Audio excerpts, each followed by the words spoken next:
We can tell our kids that drinking is wrong or smoking pot is wrong, but what they're going to see is what we do. What happened in my life was perfectly curated so that I could arrive where I needed to arrive. I would be gone all day long, seeing some stuff that I wasn't supposed to see at that age and that was really unsafe. I drank and I said, I feel better. I finally feel better. I use substances to connect with other people, to feel joy, to feel acceptance, to feel anything. You're listening to the Begin Again podcast, where real stories of addiction, recovery, and transformation take center stage. I'm Gary Menkes, and each week we bring you honest conversations with people who chose to stop surviving and start living. These are the stories that remind us healing is possible. No matter where you've been or what you've faced, it's never too late to take your power back. Thanks for being here. Let's begin again. Welcome back to the Begin Again podcast, where we share our stories of those of us who have transformed our lives in sobriety, a community of incredible comeback stories and all the beauty and potential that lies on the other side of alcoholism and addiction. With us tonight, she is a trauma-informed somatic coach and sobriety specialist. She helps people heal what we used to drink and numb away. She's 12 years in sobriety herself. She is Elan Hardy. Elan, welcome to the show. I am so happy to be here. Thanks so much for having me. And it is always a joy to share what I do and share the story of transformation that has occurred in my life. So thank you so much. I can't wait to hear it. I'm looking forward to it. I love to connect. It's great to connect with you, and I'm grateful you're here. And so we're, I was just telling you offline, somatic coach, that caught my eye, if you will. I was looking into it, and it's so interesting. And I know I'm going to learn a lot, and our audience is going to learn an awful lot tonight. I'm looking forward to it. But I'd like if you to take us back where it was prior to 12 years ago, prior to perhaps growing up, and what led you on your journey to where you are today. What got us here, so to speak. Absolutely. Okay, so you asked while we were offline as well how to pronounce my name. My name is Elan, and my full name is Elan Vital. And my parents named me after a philosophical principle by this man named Henry Bergson. And it means the essential force that makes all life possible, like the element, the power, the force that drives evolution. Wow. Yes. So cool. Right out the gate, it was a lot to live up to. And it was a lot better than the name that they were considering, which was Blue Sky Powder Day. Wow. It must have been cool. Fun parents. I did this other podcast where they thought that powder was something else, but I grew up in Telluride, which is a little ski town, and my parents were hippie ski bums. Awesome. So they thought, well, what's our favorite thing in the world that we want to name our daughter? And then they were like, well, Blue Sky Powder Day is the best thing ever. Let's name her that. And I was like, thank you for not doing that. I appreciate that. As I said, I grew up in a little ski town it's actually really well known. It's a tourist destination. And so this was the early 80s. I was born in 84, and we lived in a shack like 15 minutes outside of town in this place called Placerville.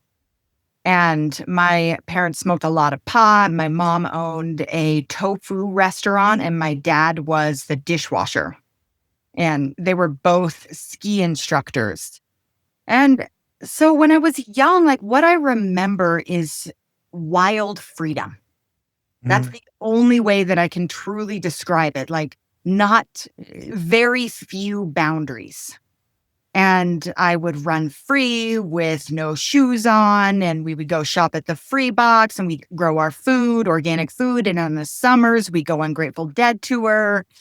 And I didn't have any rules or boundaries or anything like that. And I'm a mom now. I have two little ones. I have a 3-year-old and 5-year-old. And here I come studying the importance of boundaries and what that does to a child's nervous system, to know where the walls are, to know where their boundaries are so that they can feel safe. And I'm saying this not to condemn and not to be a victim, but it was just what my parents knew at the time. They were young. and it's what they knew. And it was at this time where people wanted to be like, let's give them more freedom. Let's be gentle parents. Let's allow them to grow and explore and do what they want. And now I understand so much that I was really craving more like foundation, more boundaries in my life. And so what I realized is as I was growing up, there was a lot of pot smoking around me, not as much drinking, but it was always around me. It was always there. And it's the same as when people have a liquor cabinet, right? Yeah. It just, I saw this thing the other day that I found really interesting. And it was this reel of this person saying that we can tell our kids that drinking is wrong or smoking pot is wrong, but what they're going to see is what we do. Right. And if what we're doing is drinking when we're celebrating, drinking when we're grieving, drinking to connect, drinking to relax, what they're going to learn, what a child learns is that that's how we do those things. And so what it creates is an inability in ourselves to be able to move through life and have these ups and downs and these experiences without leaning on something else and disconnecting from reality. So it's what we're showing, what we're demonstrating. And so this was the demonstration that I received. And I can't emphasize this enough in me telling this story to all you listeners, is that I never want to come from the place of victim, that this happened in this way, so I was this way. What happened in my life was perfectly curated, I believe, and designed by God so that I could arrive where I needed to arrive and evolve in the way that I needed to evolve. Wow. So it is really important for us to recognize this when I'm telling you the things that I'm going to tell you. I love that you just said that, and keep going. I was going to ask, but I'm now, my interest is even more piqued. I'm very interested to hear where this goes. I love it. I do. I think that's so cool. Say that. I have my own story too, things about my parents as well. And, you know, I love them. I love them to death, you know, but I've had some things when I was a kid, some traumatic things that I've seen and stuff. But I like you, I always like to do the preface, like, listen, no one put the bottle to my lip also, like I was pedal to the metal. I'm not blaming anyone, at all. I also am glad what you had said. It gives me a little hope, about with how my children are growing up, right? They don't see their dad. One of my greatest things I say is, my daughter's just turned 12, my son's 10, is they've never seen their dad drunk. And if 19 years ago, how I drank, the second that alcohol hit my lips, that my whole entire aura, they would be terrified. Even on my best night, they would be still terrified. But so I applaud you, and I'm on the same plane as you as far as, I'm not a victim as well. Absolutely. And my kids have never seen me drunk either, like by the grace of God. So thing, right? Yeah, it definitely changes things. It does. So as I grew up, I grew in a really rich ski town. And so I experienced some stuff that was on the level of I was ostracized because everybody, had private jets and they were all millionaires and everybody lived in mansions. And we, were on EBT and we lived in like a tiny little shack. And so I didn't feel good. I didn't feel like I belonged. I was always like the temperature wasn't right in the room. Right. There was nothing that I could really do to make myself feel okay. And I felt like I was always trying to prove myself, because really, for me, as I examine more thoroughly too my relationship with drugs and alcohol in the past, it's this yearning for connection. And so I see that I just really wanted to connect. And so as life progressed, as I said, we went on tour a lot and there was no boundaries, there was no rules. The tours escalated and I ended up in some places that were really not safe. I was on Lollapalooza tour when I was 8 years old with Red Hot Chili Peppers and Pearl Jam and Ministry. And I would be gone all day long. And my dad would be at the food booth and I would be in this audience of 10,000 people plus and seeing some stuff that I wasn't supposed to see at that age. And that was really unsafe and marked my memory in really not good ways. And I remember this one time my dad hadn't seen me all day. He didn't know where I was. And he came and he started to look for me. And this person who was picking up trash bags at the end of the night had found me and I was sleeping under a trash bag. And they were like, "Is this your daughter right there?" And they took me back and he kind of just laughed it off. As I said, he was really young. He was 22 years old at this time with 2 kids with full custody. Because at 2 years old, my mom left and started a new family. And my dad got full custody, which is pretty rare at that age in the 80s to have full custody granted to the dad. So anyway, life went on and I started to go to school and I was going to school in Telluride. And as I said, I wasn't feeling good. I didn't feel good in my body. I really wanted to connect. And so I started smoking pot and I started drinking alcohol. And for the first time, I let my guard down. Yeah. And I could see this stem from what I was saying in the beginning about not feeling safe, not feeling like the boundaries that I needed in that. And I was always feeling like, am I worthy? Am I safe? Am I taken care of? Like, is anybody going to grab me? Is anybody going to pick me up? I was left with babysitters for months. And so I just didn't ever have that feeling of safety. And when I smoked pot, when I drank, all of a sudden, I could feel my nervous system relax and I could take a breath. I could breathe. I could feel relief. And I felt connected to people in some ways because, as I was saying before, when we see our parents connect in that way, when we see the drinking connect, the drinking through celebrating, through grieving, through all these different ways that we move through life and we lean on a substance, I was finally able to experience that. And I was like, oh, okay. But the difference about the way that I drank right out the gate and my peers drank was this. I drank and I said, I feel better. I finally feel better. And then the next day, my peers weren't drinking again. And I wanted to be drinking still because I didn't understand why other people didn't want to do it all the time because it made you feel better. So why wouldn't you want to do it all the time if you felt better? How old are you now at this point when you're starting to discover this now? About 11 and 12. Wow. Oh, you're still super young. Okay. So at this age, I'm about 11 and 12. And I was, because of my upbringing and having drugs and alcohol all around me all the time, I had already done painkillers. I'd already done acid by the time I was 11. I'd already done mushrooms by that time. I'd already done MDMA by that time. So I'd already experimented with all these things. And any time that I could get my hands on it, I was off to the races. And I remember the first time someone asked me if I wanted some cocaine, I lied and I said I'd already done it before because I didn't want them to feel bad. Yeah. That they were giving it to somebody who was so young. And it just grew like, I can't describe it any better, that I didn't have another way to feel good. And so and I'll get into this more a little bit later, is how I coach and how I teach is people to learn how to regulate their nervous system and process emotions. Yeah. Because I didn't know how to do that. And so instead, I just stuffed things. And I used substances to connect with other people, to feel joy, to feel acceptance, to feel anything. Right. At some point, to just feel anything. And it continued like this for many, many years. And by the time I was 15, by the time I was about 13, I went to my first treatment center. And I went for a month. And my mom came halfway through.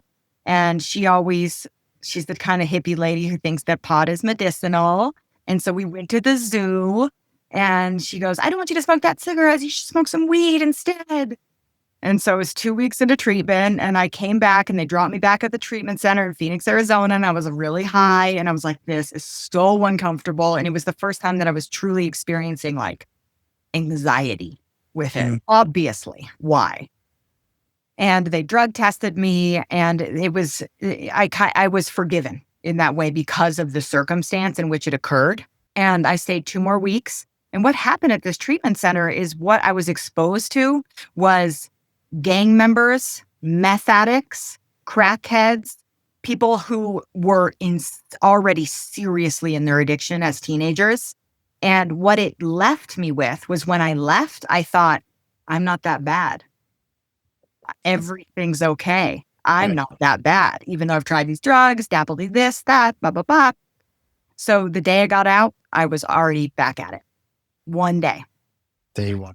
Day one. And I couldn't, and it was that same thing. And I had a bunch of yets, as we refer to, right? I'm like, okay, I'm not doing this yet, right? This hasn't happened yet. And by the time I was 15, I got arrested with a group of girls. And I remember somebody asked me, like a year into my sobriety, they asked me, I really want to know what you were like when you were getting messed up. And I'm like, no, you don't. And then they said, because you barely have any inhibition sober. Love it. Really? What happened? And I was like, well, mostly first the clothes went, but then I've always been wild, like a wild human being. Yeah. So I got arrested, and the cop arrested me by name. They knew who I was. We got handcuffed. We got taken to the cop station. This little, like we have a little town in Telluride. So it's like one room cop station, one cop on duty, 4 high school girls wasted drunk on vodka. And I slipped out of my handcuffs and I ran and I started running back. I'm like running down the street in the middle of the night. And I go, oh my God, he arrested me by name. What am I doing? What am I doing? He knows. And so I was like, unless I'm going to go on the lam and like leave town and steal a car, like then I got to go back. And so I go back and I knock on the door, and he's like, he's shaking his head, lets me back in, double handcuffs me to a rolly chair. I'm like kicking my way around the cop station, like pushing off the desk. So anyway, he had me take a psych evaluation, of course, in the next following weeks. And they told me that if I lie, they'll know I lie. And so I shouldn't lie. And so I told them the whole truth about my whole childhood, everything I've done, how much I've done it. And all my friends lied. But their stories weren't as bad as mine anyway. But I got sent to an 18-month facility. And you're 15, you said? I think I turned 16 at that point. By the time I got sent, I was 15 when I got arrested, 16 when I got sent. So I got sent to this facility. And while I was there, and I had this way that I use my powers, like superpowers, for good now. You know, with great power comes great responsibility. But back then I used them for bad stuff, like bad superpowers. There had this way of like manipulating the situation. And I got to know all the counselors, and they all loved me so much. And then my way of talking to them, that I was like, I'm transforming my life. And it was in Utah. So I was like, I'd really like to like learn about the Mormon way, right? That's a good way to get them. And then so they're like, I'm like reading the Mormon Bible and all this stuff. And then I just like had them all. And then they just let me have all this freedom. And I would sneak into the office, and I would get their computer duster, and I would cheek my have the boys cheek their pills and hand them to me too. And then I would write them like these erotic stories, and I would trade them the erotic stories for Adderall. Wow. And so then I would like be doing Adderall and the computer dusters, and I had like my whole thing going on there until they would let me out off campus, and then I would be drinking off campus. So I never really there was no time where I considered a sober life. It wasn't even a consideration at this point. I was balls to the wall, full throttle. And I always had this idea, and that this is the way that I would die. And it's an intense thing to say now, to say to somebody, to say out loud that there was, and I think it's important to say out loud. Now, and I'll tell you why. It's because there's so many people out there who don't have hope, who truly don't have hope. And maybe they're under this illusion that other people, when they were in their addiction, when they were in their drinking, that they had this sliver of hope that everything's going to be okay, that they're going to get out of it, that, something's going to change. But I want to tell you, anybody who's listening and thinks like, oh, there's no hope for me, I've been there. I thought, this is the way that I'm going to die, and I'm just going to do it until it kills me. And finding ways to manipulate the world in order so that I could still use, and now that I do what I do, I was understanding that it was just relief that I was seeking. I wanted relief. And I didn't know how to get it. And this is the only way I knew how to get it. So I had to do it. Right. If it killed me. And so I continued on this way, and I got out. I tried to go to college, and I failed out of college. I started dating a dealer and failed out of college. And I went back to Telluride, and people kept me around because I was entertaining. I was fun, until I wasn't fun. And then it was really bad. But it was really fun. So they'd let me live on their couch for free. They would buy me drinks. They would this is how I would just go from there was this time that I was in Telluride in my early 20s and there's a bar with a bathroom there. And in the bathroom, there were some cabinets underneath and I had like all my stuff there because I didn't have a place to live. So I'd go to the bar and I'd go to the free box. There's a free box there where you can get free clothes and put your old clothes there. So go to the free box, get some new clothes, go to the bar and put it in my little situation that I had there, the cupboard. Yeah. I slept in. And then just pretty much live on the streets. And then when I was in my early 20s, I met somebody that changed everything. He was a person who cared about me so deeply and loved me so much that he didn't know any better, but he enabled me for a really long time. And he actually kept me alive in a lot of ways, but he enabled me in a very real way. And we lived together. We lived in woodsy cabins. I don't know if you ever heard of this, but in ski towns, there's these things called woodsy cabins. And they're totally illegal, but they're built up in the woods. And if you can walk right past them and not notice it unless you know where it is. But they're these little cabins that homeless people live in. Wow. It's really cool. So I've lived in a couple of those too. And so anyway, we lived in this woodsy cabin together. And there was this time that I told him, I said, I'm not going to live. I'm on the path of death right now. And you're in your young 20s now when you're having this? I'm in my early 20s at this time. And I said, I don't know what to do. And he said, well, let's go to Pennsylvania where he's from. And let's see if you can get sober. And so I got a bottle of 100 proof Southern Comfort and drove away with him in the middle of the night and sobered up in Denver. Oh my God. Okay. And we went and we lived with his parents. And turns out, as I learned way later, that pulling a geographic you don't escape yourself. And so nothing changed. And then we went back to Colorado because I wanted to go to college, decided I was going to try to go to college again. And we lived in Durango where I live now. And at 26 years old, I got pancreatitis. Oh, yeah. And I didn't want to go to the hospital because I didn't want them to say the words, you're dying. Because I knew it in my head and I just didn't want it confirmed that I was killing myself. Right. But finally it was you probably know about pancreatitis pain. It's no joke. Yeah, it's real. And so I went to the hospital and they said, you have the worst case of pancreatitis that we've ever seen. And I was there for a month in the hospital being fed through a tube. Oh. And I remember my dad saying to me at my bedside, he said, I want you to remember this suffering. I want you to remember this suffering so that when you decide to drink again, that you can remember this. And then years later, when I came to Alcoholics Anonymous, I remember them saying, an alcoholic cannot remember the suffering of a week or a month ago. And I was like, oh, okay. That tracks. Yeah. Right. And then, so I was drunk 2 weeks out of the hospital. I was drunk and then became addicted to painkillers. Hey, everyone, quick break to tell you about Recover. That's RCVR. If you're on this journey of recovery, you already know it's not just about quitting. It's about rebuilding. It's about self-discovery and reclaiming your best life. That's exactly why I created Recover, a lifestyle brand built for us, by us, those who have walked through the fire and come out stronger. Head over to recoverbrand.com. That's RCVRbrand.com to grab your Recover gear. We wear it as a daily reminder that you're not alone and that your story is just beginning. And because you're part of this community, use Recover20 for 20% off your first order. And wear your story, share the message, and end the stigma. Now back to the show. Because they were giving me painkillers for the pancreatitis. And I had cysts all over my stomach as well. So fast forward, I became really addicted to the painkillers. And I started giving the painkillers to my boyfriend. We'd been together for about 5 years. That escalated to street drugs, as you can imagine. And then there was no more yets. I had completely run out of yets. I said, never, I'll do this. I'll never use a needle. Never. And I ran out of yets, convinced my boyfriend, who never wanted to do that either. And he was to do the same thing. And then he overdosed and he died. Oof.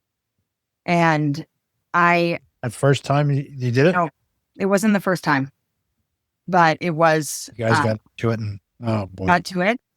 And this is the moment where everything changed.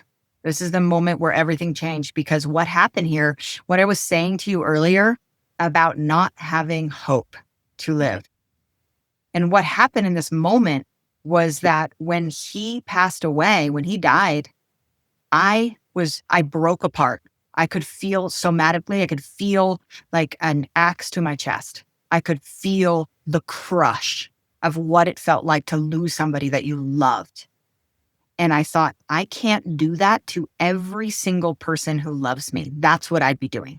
That's what I'd be doing. So a lot of people get sober because of, they talk about, you can only get sober for yourself. You can only get sober for yourself. And I hear that. I recognize the message in that.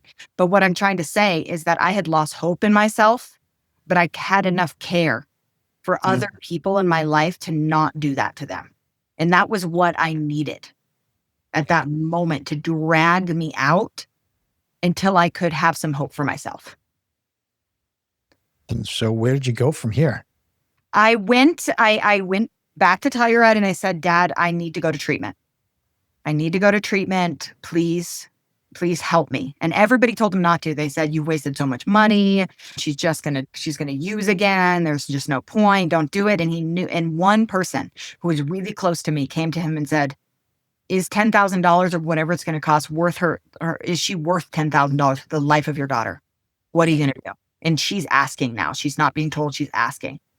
And so he sent me to treatment, and I started working my first set of steps in treatment. And I was broken, my friend. I was broken. Because here's the thing is, I spent my whole life avoiding feeling anything, right? Of just numbing and looking for relief. And all of a sudden, I'm going through the biggest tragedy of my entire life, like raw dogging it. Right. And it was furious. So I was like, I turned inside out and I was like, all right, well, I'm going to transform my life. This is it. I'm going to transform my life. And I was in the treatment center. I was hospitalized right when I got there because I had a blood infection from doing all the stuff I was doing. And I was hospitalized. And then the treatment center that I was in shut down halfway through my treatment because the CEO relapsed. And then he sent me to an all guys sober living house and he gave us our pills. I had methadone and he gave it to me.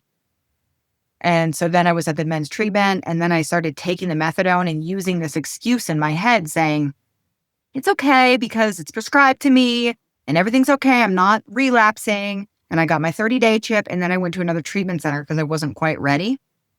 Went to another treatment center, and they had a sweat lodge there. And I grew up knowing about Native American traditions and knew that it's got a lot of meaning to me. And I know that a sweat lodge can bring a lot out of a person. And so I took my 30-day chip out of my pocket and I gave it to the counselor there. And I said, if I'm going to really start a journey of transformation, it needs to be truthful. And I took those pills because I didn't want to feel the way I was feeling. And so I want to start this journey now. And I changed my sobriety date to February 14th. And since then, I did everything that I could to what I call heal what was blocking me from intrinsic joy, from connectedness, from love, from the things that I so yearned for in my life, and discovering and healing what it is that was blocking me from that. Okay. I ask you that is incredible. That's a mouthful too, but were you able, my question is, and I ask this because, I did all my discovery, which hopefully will be lifelong exercise, right? But like all my real self-discovery came after, I came in just to stop drinking. Like I couldn't do it anymore after so long and so many, disasters, right? But it wasn't until I started doing the work, and you mentioned the steps, I started doing work on myself, that I started doing some self-discovery. Like you just articulated almost everything that you were looking for, like that line, what you just said, like I can grasp the whole thing, but it took me so long to, even to know that, like, that's what I was, some of the things you had mentioned, that's what I was kind of chasing, if you will. How long did it take you to kind of get there? It sounds like you got there fast, which is amazing. I I didn't so it's interesting when people start working the steps, right? Is they don't really I didn't know what I was doing. I was just like, whatever. Okay. Just help me. Just help me. Like I'll do what you say. Okay. Yeah. And whatever. And I didn't understand until I had done the work and years later and I stepped back and I combined it with all the other things that I've learned and all the other traditions that I've practiced and all the other therapies. And until I discovered like more the universal truth of all these different things are getting at the same thing. That's Mm. how I figured out the articulation of it is Yeah. to recognize that all these different practices are working towards the same thing. And what the steps is an uncovering. Okay. It's an uncovering, a guided uncovering. I call it like a heart cleaning. Mm. That's what I call it. Okay. Because I recognize so deeply that a lot of what I'm holding, especially with the life experience that I was talking about before, that I'm not a victim of my past. Yeah. But as a human being, when we go through different circumstances, we are subject to holding it, right? Because we don't know how to emotionally process it. We don't know how to let it go, right? So we see something, we experience something, and we're not taught. A lot of us aren't taught, like, okay, let's talk about it. Let's process the emotion. What are you feeling? Let's name the emotion. This is how we can get stuck in. This is how you regulate your nervous system if you're feeling activated. Like a lot of people aren't taught this. And so what I see it as is I speak a lot of metaphors, especially with my clients, of our like a crust around our heart. Okay. And it's like pride, envy, jealousy, fear, resentment, all these things that are kind of crusted on and stained through our life experience and not knowing how to clean it up, how to move it through. So it gets stuck. And then the only way that we know how to, because we can't get through that crust where all that good feeling is. Mm. So instead we outsource.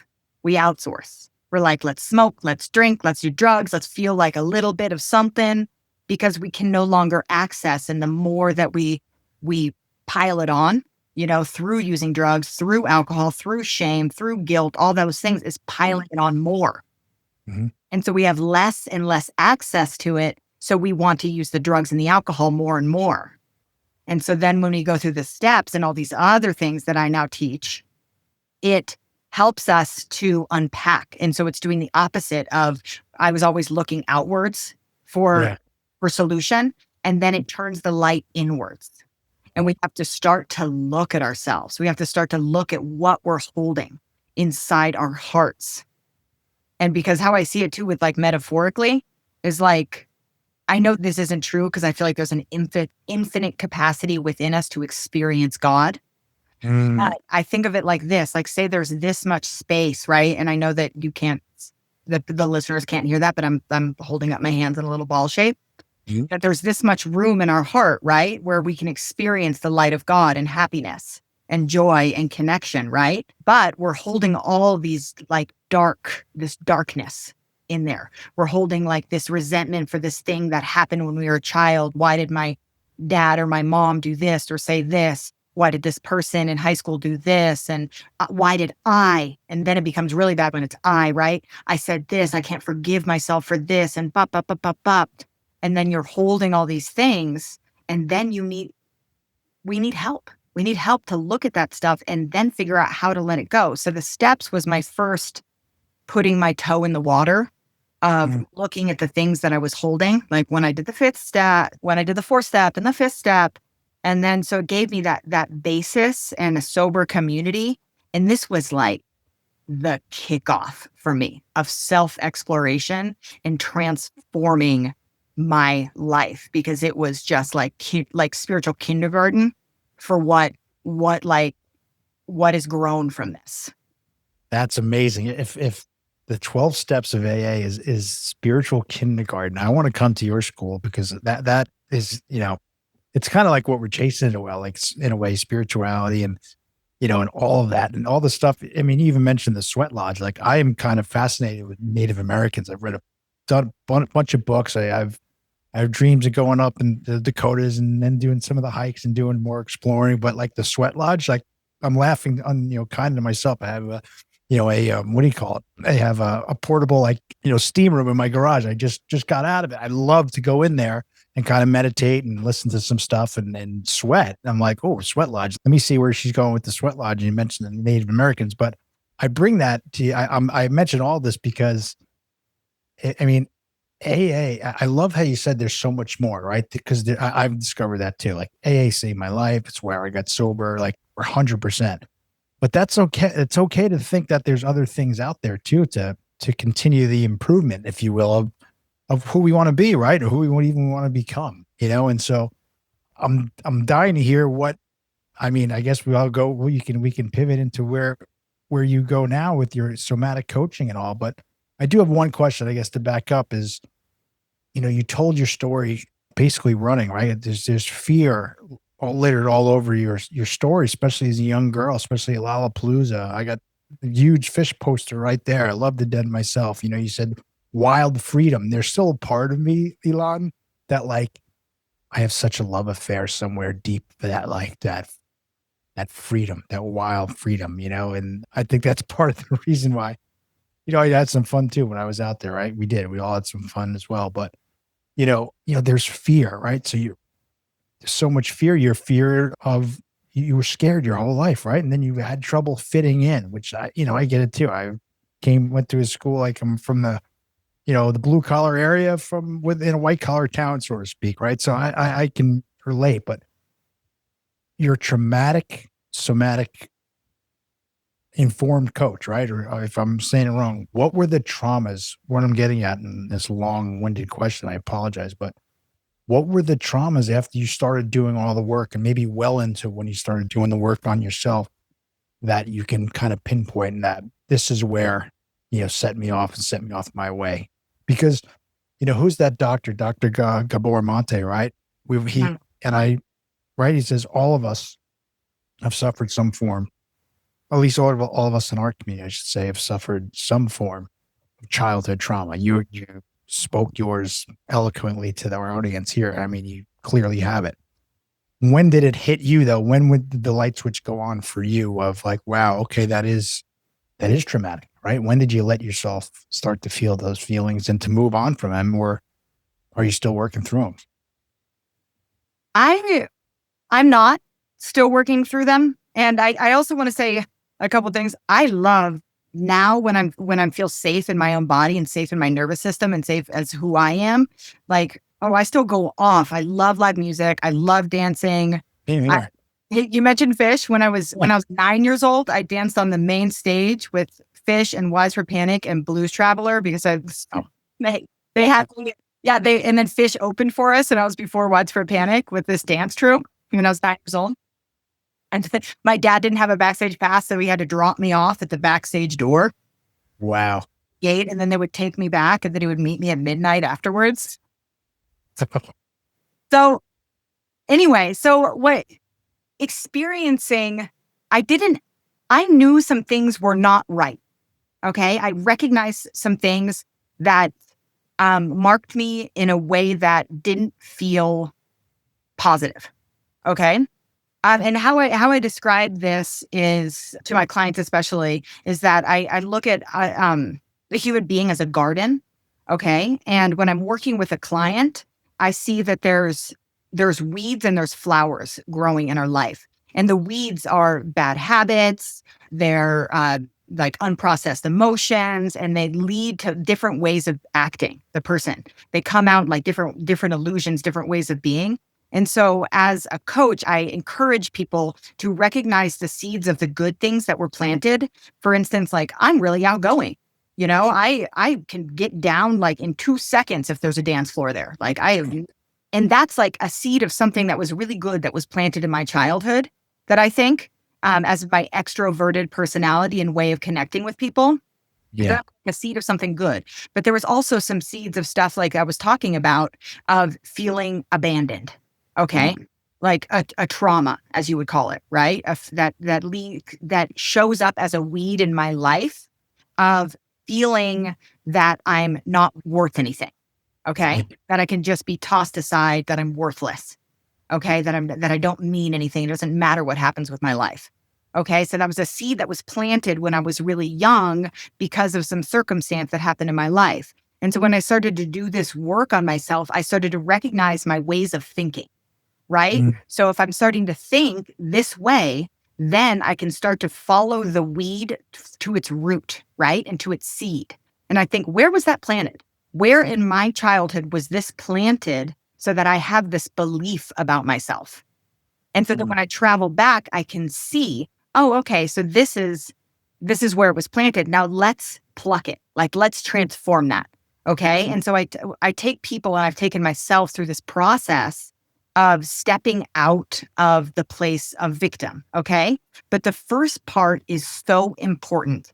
And some people are subject to this. And I was there for a really long time where I'd say this: my life wasn't so bad, because there's people who are in war zones, and there's people who don't have food to eat, and there's this. So it's like, whatever, I can get over it. I can Right. get over it. Okay. And it's this kind of like survivalist instinct. And I get it, because I was there for a long time. And what I didn't realize is that part of the process of personal transformation and growth, the first thing that is absolutely necessary, especially in the world of somatic work, is to Mm. feel something that happened if there was pain. Because especially with drug addicts and alcoholics, we're subject to just burying it, not wanting to feel it. And we want to feel good. We want relief. So we're going to drink, we're going to use, we're going to get out of the present. Okay. Mm. And so if we're on the process of healing, we go and we look at things with clear eyes. We look at them and we feel any pain that needs to be felt. Okay. And so if we saw something that, like, our parents screaming in front of us, one of our parents hitting the other parent, right? We saw our brother these are things that happen in my life. Our brother get ravaged by a dog. And we saw, just the so many things, right? And then we see that there's these roots, right? And we've kind of covered them up, and we didn't feel what needs to be felt. The process of somatic is the mind body connection and things that live, like, in our cells, in our cellular being. Okay. Like I was talking about the crust around our heart. And so we recognize this. Okay. The pain needs to be felt. So we can go back in a safe space with somebody safe, and we can feel what needs to be felt, and we can move it through our body. We can breathe through it. We can shake through it. We can scream through it. Whatever. I give people so many different techniques, and I've done it too, where I can feel what needs to be felt. And then we can start to move forward to heal, right? It's like a surgery. And, Amazing. and So, then go ahead. no, good. I was going to ask, is this like in a deep kind of meditation state? Like, are you taking your clients? It sounds like you're right. That's what you're doing. You're saying, let's go back, right? I'll take, a traumatic experience with my kid. All right. So I had some old guy like wanted to, almost beat me up when I was like 8 years old, right? And scared the crap out of me. I still think about it sometimes, right? And I actually wanted to fight this guy, right? But he was way bigger than me. And then, as it goes on, I think I'm not tough enough because I didn't stand up to him when I was 8 years old. My house, whatever it may be. Yeah. How would we do it? Do you take me through seems like you need to go sort of Native American style, go kind of really deep to kind of, and so actually I shouldn't say, right. You tell me, you said you have many strategies to do it, but you have to go deep, right? It's gotta be, are you taking your clients through?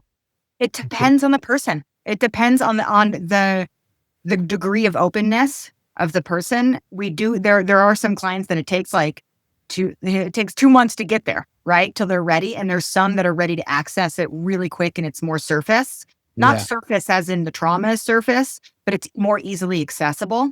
And I do guided meditations that I record for clients as well, that they can listen to in like a safe space as Right. well, but help them to discover what I call their pain points.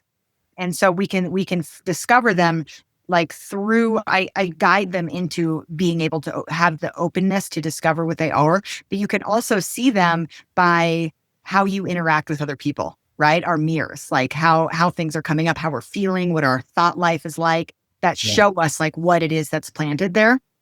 And so what I was saying before about it being really important for us to not jump to that place of like, well, other people had it worse, right? And feel what needs to be felt or to live in our body.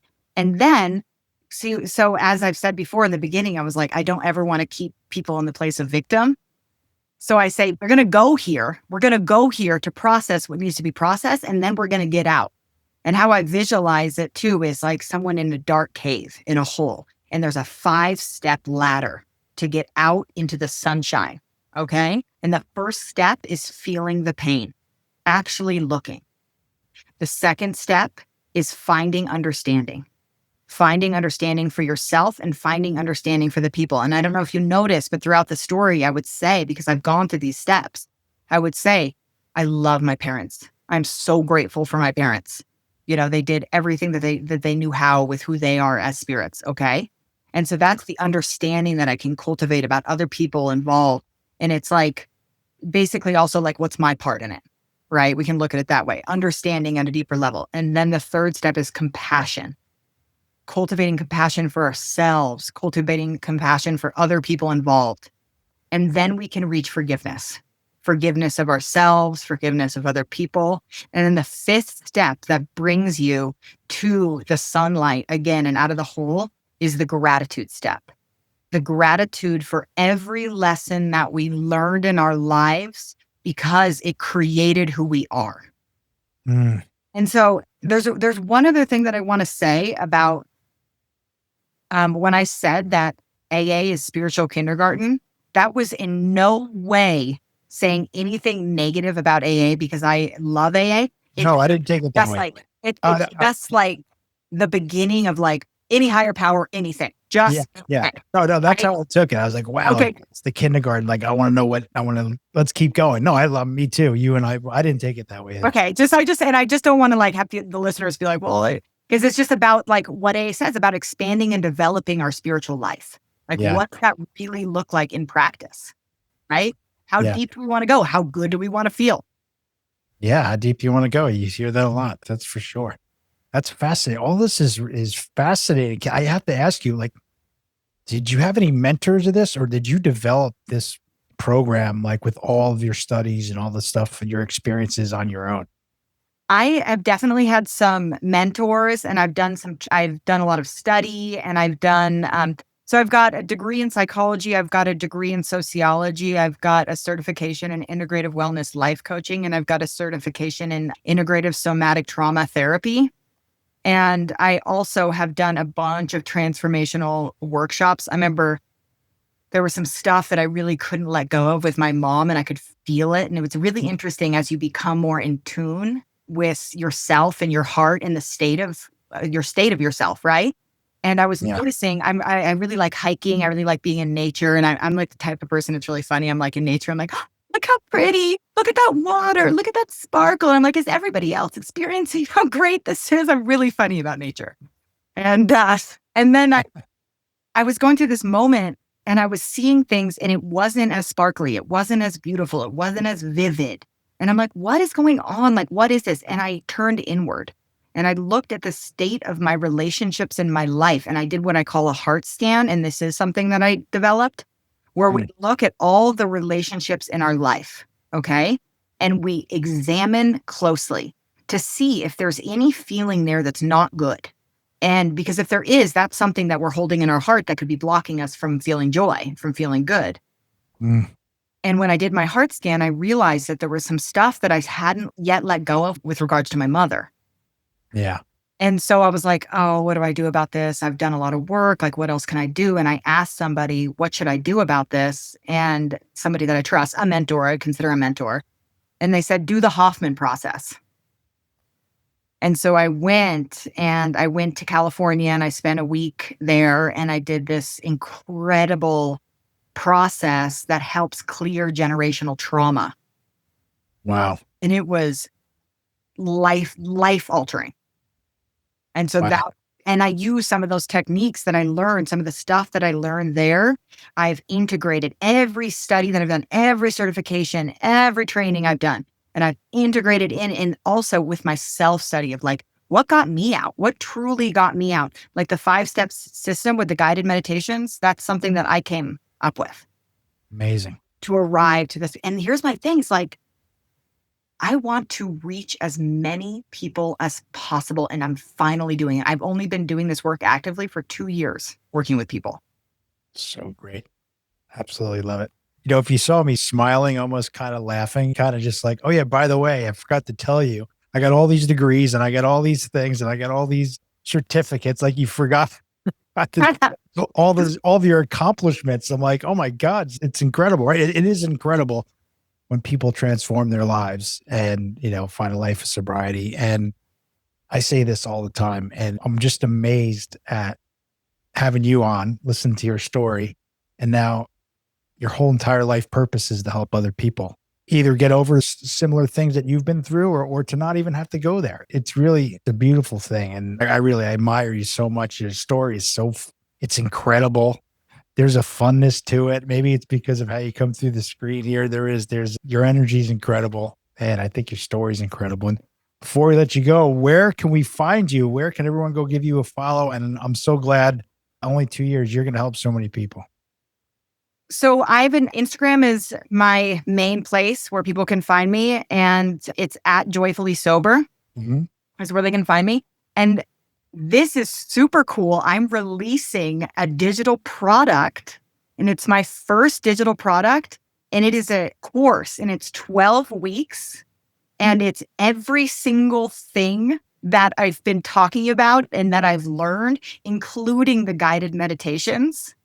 Wow. And journal prompts and all the somatic exercises. And it is so cool. And it's being released in a couple days on my Instagram page, on my Stan store. Wow. Congratulations. That's unbelievable. And we can get that through your Instagram page too. And this will the show notes as well. So everyone can Yes. And there's also a place to, so that's my first product that I'm selling on there. It's only $49. So it's like really inexpensive, but I just want to get people the information. Right. Yeah. So even if you're trying to get sober or you've been sober for a long time, it doesn't matter. It's still super helpful. And you can also book a consultation through there too. I'm doing a group coaching thing soon, and I'm still taking like 2 more probably one-on-one clients because I'm pretty booked on that. But yeah, I'm really on fire for this work, and it's so good to talk to you. And I'm glad we connected. Oh, same here. I can't wait. I'll be looking forward to that. A couple of days, you said it comes out. You have to let me know when it comes out. Yes, I'll send you a message when it comes out, when it's up there. That's so exciting. So great to have you on. So good to connect.